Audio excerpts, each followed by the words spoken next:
hadis. Jadi penggalan-penggalan hadis ini juga sudah saya tulis di PPT, saya sampaikan di PPT, juga di video yang saya buat. Nah, itu nanti yang dibaca anak-anak, penggalan-penggalan hadis itu. Kenapa saya penggal-penggal seperti itu? Agar mereka itu nanti menghafalnya tidak ada kesulitan. Seperti yang saya sampaikan di dalam video, bahwasanya cara menghafal atau langkah-langkah menghafal itu adalah yang pertama memang harus per kalimat, sehingga mereka itu menghafalkan itu per kalimat.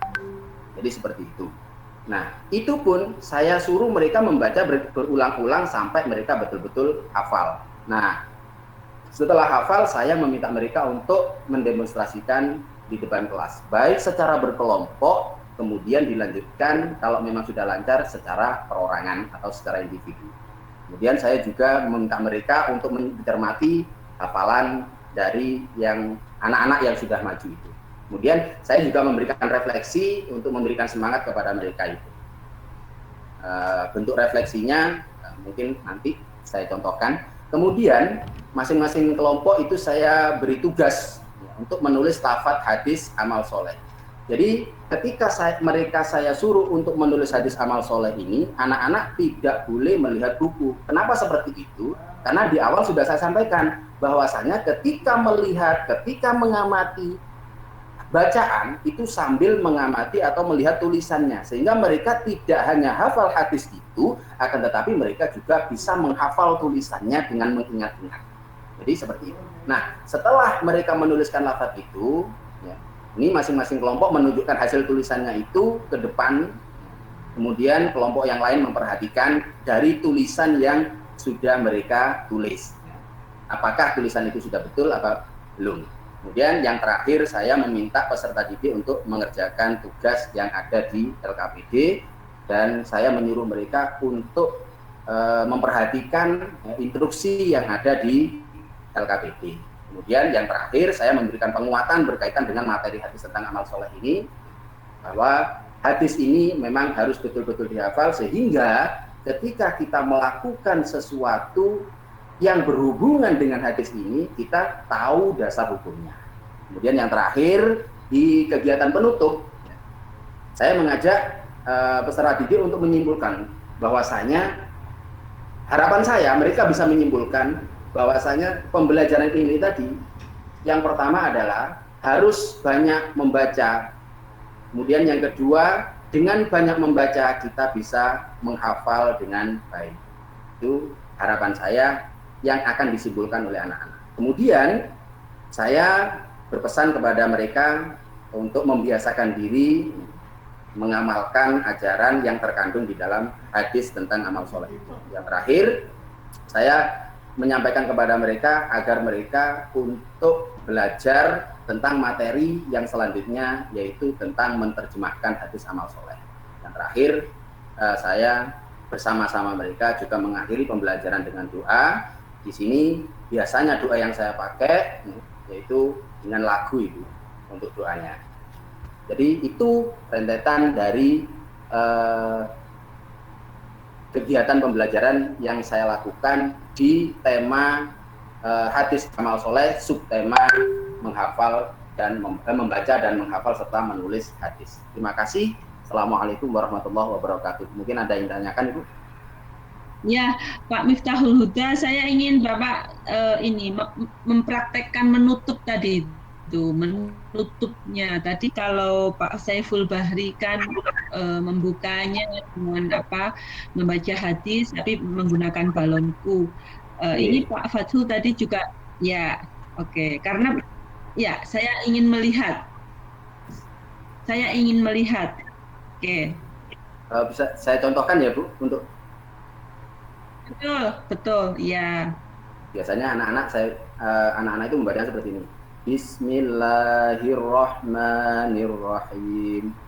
Rabbana anfa'na bima 'allamtana rabbi 'allimna ladzi yanfa'una rabbi faqihna wa faqih ahlana wa qarabati lana fi dinina Rabbana atina fid dunya hasanah wa fil akhirati hasanatan wa qina adzabannar walhamdulillahi rabbil alamin. Seperti itu Bu anak-anak biasa.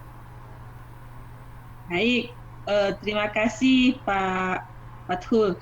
Satu lagi, tapi sebenarnya tadi bagus ya, memang kalau dalam dunia pendidikan itu kan ada kognitif, afektif, psikomotor, ketiganya harus balance sehingga nanti menjadi karakter gitu ya, menjadi pembiasaan. Maka tadi Bapak bilang ya diulang sehingga nanti mudah hafal gitu kan.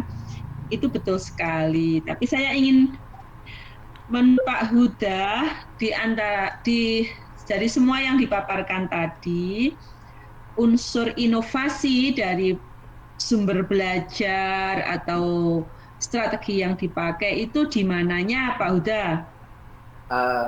Kalau pada saat kegiatan inti, memang saya melihat itu untuk unsur inovasinya tidak ada. Saya hanya melihat inovasinya hanya di feedback-nya saja Bu. Jadi pada saat saya menayangkan video, kemudian PPT, dan saya selalu berusaha untuk membuat video PPT yang menarik buat anak-anak gitu. Oke, cukup. Terima kasih Pak Huda, semangat. Ya, mohon doanya Bu. Ya, oke. Alhamdulillah lampunya nggak padam ya Pak. Ini ujian komprehensif nggak boleh padam. Padam Bu, sudah tinggal sedikit baterainya Bu. Oke, jangan padam karena nanti belum dengan Pak Nizam loh ya. Oke, masih kurang 2. Saya ingin ini Bu Herni apa belum mengunggah ya? Kok saya cari-cari apa itu? Kalau miliknya Pak Humaidi, Pak Samsul Arifin, Pak Fathul Huda, Pak Saiful Bahri ada Bu Herni muncul itu apa namanya tagihannya? Sudah ya? Coba nanti saya cek. Sudah Bu. Nggih, sudah. Oh, benar, saya cek ulang, tapi ini kita lanjutkan dulu ya, Pak Humaidi. Pak Humaidi sudah siap, nggih?